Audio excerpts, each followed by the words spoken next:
দর্শকের চামড়া তুলে নেব আমরা আমার সোনার বাংলায় দর্শকের ঠাঁই নাই। সম্প্রতি দেশের বিভিন্ন স্থানে ধর্ষণ ও নারী নিপীড়নের ঘটনার প্রতিবাদে ধামরাইয়ের ভালুম আতাউর রহমান খান কলেজে বিক্ষোভ মিছিল করেছেন শিক্ষার্থীরা। এতে বিভিন্ন বিভাগের নারী শিক্ষার্থীরাও অংশ নেন। এ সময় সমাবেশ থেকে ধর্ষণ বন্ধে কার্যকর পদক্ষেপ গ্রহণ, বিচার ও ধর্ষকের সর্বোচ্চ শাস্তি ফাঁসি নিশ্চিতের দাবি জানান তারা। মঙ্গলবার সকালে ধামরাই উপজেলার কালামপুর ভালুম আতাউর রহমান খান কলেজ গেট থেকে শুরু করে কালামপুর আমাতুন নেসা বালিকা উচ্চ বিদ্যালয় পর্যন্ত এই বিক্ষোভ মিছিল করা হয়। পরে ভালুম আতাউর রহমান খান কলেজের শহীদ মিনারের সামনে এসে শান্তিপূর্ণ অবস্থান নেয় শিক্ষার্থীরা। আমার বোন কবরে দর্শকের চামড়া তুলে নেব আমরা আমার সোনার বাংলায়। সমাবেশে দ্বাদশ শ্রেণীর মানবিক শাখার শিক্ষার্থী তামান্না আক্তার বলেন, আগস্টের পর আবার আমাদের রাস্তায় নেমে আমার বোনের নিরাপত্তার জন্য কথা বলতে হবে, এর জন্য লজ্জা লাগছে। এই গণ অভ্যুত্থানের পরও আমাদের নারীরা নিরাপত্তা পাচ্ছে না, কিন্তু সরকারের পক্ষ থেকে কোনো ধরনের ব্যবস্থাও নেওয়া হচ্ছে না। এখন পর্যন্ত আপনারা কোনো দৃষ্টান্ত স্থাপন করতে পারেননি। আমার বোনের নিরাপত্তা দিতে হবে। রংপুরে 21শে ফেব্রুয়ারি 4 বছরের একটি শিশু শহীদ মিনারে গিয়ে ফুল আনতে গিয়ে তাকে ধর্ষণ করা হয়েছে। এটাই কি এভাবেই কি আমরা স্বাধীন নাগরিক? আমরা কি এই স্বাধীনতাই চেয়েছিলাম? তো ধর্ষক যারা ধর্ষণ করছে তাদের মতো কাপুরুষ, আপনাদের বলছি কাপুরুষ যদি পারেন সামনে আসেন, আমাদের ছাত্রদের সামনে আসেন।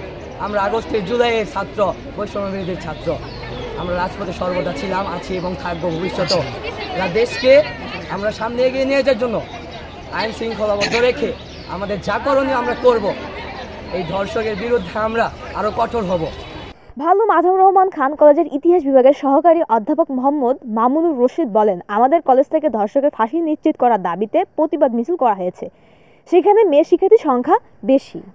ধর্ষণের সংখ্যা বাড়ার আগে ধর্ষকের বিষয় নিশ্চিত করতে হবে। খুবই চমৎকার এবং গুরুত্বপূর্ণ এই স্লোগান নিয়ে যে আজকে প্রতিবাদ সভা, এটা আমি খুবই পজিটিভ একটা দিক দেখছি। আমাদের এই সচেতনতা বৃদ্ধির সাথে সাথে আমাদের যে নারীরা, তাদেরকেও প্রতিবাদ মুখর হতে হবে, তাদেরকে প্রতিবাদ করতে হবে। তো নারীদের পাশাপাশি যারা আমরা আমাদের ছাত্র শিক্ষার্থী, যারা আমাদের ছেলে, যারা আছে, আমরা শিক্ষক এবং আমাদের যারা ছাত্র, তাদেরকে বোন মনে করে তাদেরকে হেল্প করতে হবে এবং যে দর্শক তাকে সর্বোচ্চ শাস্তি রাষ্ট্রের পক্ষ থেকে আমরা দাবি করি। পাশাপাশি আমরা এই যারা আজকে নারীরা প্রতিবাদ, নারীর সংখ্যায় বেশি আজকে দেখলাম প্রতিবাদ করছে। আমার এটা ভালো লাগছে যে নারীরা প্রতিবাদী হয়ে আসছে, কারণ আমরা এটা ফিল করি যে আমি আমার মেয়ে আছে ছোটো, এখন আমার ওয়াইফ আছে, আমার বোন আছে, আমাদের মা চাচি আছে, তারা আমরা দেখি যে কোনো বয়সের নারীরাই আজকে ধর্ষিত হচ্ছে কিছু পশু টাইপের ছেলেদের দ্বারা। তাদেরকে আমাদের সমাজের রাষ্ট্রের সর্বোচ্চ স্তর থেকে প্রতিবাদ করতে হবে, তাদেরকে প্রতিহত করতে হবে, যাতে এই সংখ্যাটা আর কোনোভাবেই না আসে। দর্শক যেন আমরা আমাদের এই বাংলার জমিনে কোনো দর্শকের ঠাঁই নাই। ভালুম আতাউর রহমান খান কলেজের অধ্যক্ষ মোহাম্মদ মিজানুর রহমান বলেন, ধর্ষণের বিরুদ্ধে সারা দেশব্যাপী সোচ্চার, সেই সাথে আমাদের শিক্ষার্থীরাও সোচ্চার। তারা আজ ধর্ষকের সর্বোচ্চ শাস্তি ফাঁসি নিশ্চিতকরণের দাবিতে প্রতিবাদ মিছিল করেছে। যে ধর্ষণের বিরুদ্ধে সারা দেশবাসী সোচ্চার, সারা দেশবাসীর সাথে সাথে আমাদের প্রতিষ্ঠানের ছাত্রছাত্রীরাও এ ব্যাপারে সোচ্চার। তারা প্রতিবাদ মিছিল করে। ছেলেদের পাশাপাশি ছাত্রীদের উপস্থিতিও সর্বোচ্চ ছিল এবং লক্ষণীয়। আমরা ধর্ষণের বিরুদ্ধে আমাদের অবস্থান, আমরা ধর্ষকের সর্বোচ্চ শাস্তি কামনা করি।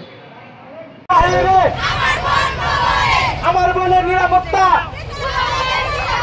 আমার বোনের নিরাপত্তা, আমার বোনের নিরাপত্তা, ফাঁসি ফাঁসি ফাঁসি চাই, আমার বোন কবরে, আমার বোন কবরে, আমার বোন কবরে। নিশ্চিত করতে হবে সরকারকে, যদি এই প্রশাসন দর্শকের বিচার নিশ্চিত না করতে পারে তাহলে আমরা জুলাই আগস্টের মতন আবার রাজপথে নামবো। আমরা আমাদের নিজেদের হাতে দর্শকের বিচার করবো ইনশাআল্লাহ এর বিচার হবে। আমরা আগেও দেশের জন্য ছিলাম, এখন আমাদের মনের জন্য থাকবো, আছি ইনশাআল্লাহ ভবিষ্যতে থাকবো। আমরা পরাধীন রাষ্ট্রে বাস করি না, আমরা স্বাধীন রাষ্ট্রে বাস করি। এখানে আমার বোনরা কেন নিরাপত্তাহীন থাকবে? আমাদের মধ্যে নিরাপত্তা দিতে হবে। আমার বোনরা আজ কেন ধর্ষিত? 4 বছরের শিশু রংপুরে ভাইদের প্রতি শ্রদ্ধা জানানোর জন্য ফুল আনতে গেছিল, সেখানেও ধর্ষিত হয়। আজ আমরা কেন পরাধীন? স্বাধীন দেশেও বাস করে আমরা পরাধীন কেন? আমরা তো এই স্বাধীনতা চাইনি।